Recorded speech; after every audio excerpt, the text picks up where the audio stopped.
अमरावती जिल्ह्यामध्ये संपूर्णपणे संचारबंदीचे पालन होत आहे। त्याचप्रमाणे अमरावती शहरात एकूण 6 कोरोना बाधित रुग्ण आढळले होते, ज्यामध्ये एकाचा मृत्यू झाला व बाकीच्यांना क्वारंटाईनमध्ये ठेवण्यात आले होते, ज्यात 4 रुग्णांचा दिनांक 20 एप्रिल रोजी जो अहवाल आला तो निगेटिव्ह आला आहे। त्या अनुषंगाने ही बातमी अमरावती शहरासाठी दिलासा देणारी आहे, असं अमरावती जिल्ह्याचे जिल्हाधिकारी यांनी विदर्भ न्यूजला सांगितलं।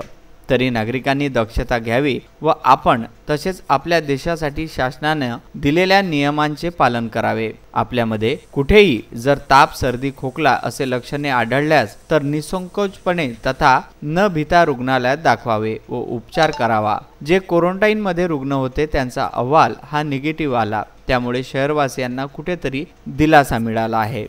आता परत त्यांचा अहवाल पाठवला आहे, त्यासाठी सर्व शहरवासियांनी आपल्या आरोग्याची काळजी घ्यावी व आपल्या घरातच राहावे, असे आवाहनही यावेळी करण्यात आले।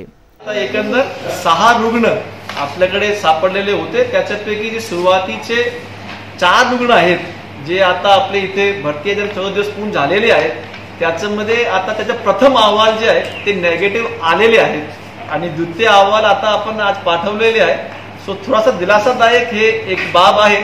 तरीही मी सर्व अमरावती वासियांना एक आवाहन करू इच्छितो, आपल्याकडे नुकतेच अजून एक केस जे वाढला होता त्याचं कॉन्टॅक्ट ट्रेसिंग ते सगळे आपण करतोच आहे।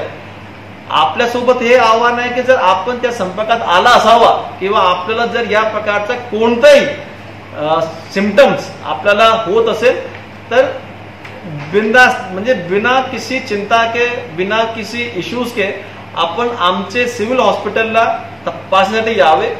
काय इश्यू असेल तर आम्हाला तुम्ही थेट संपर्क केले तरीही चालतील, पण कोणती गोष्टी, कोणती भीतीपोटी किंवा घाबरण्यापोटी काहीच लपवू नका।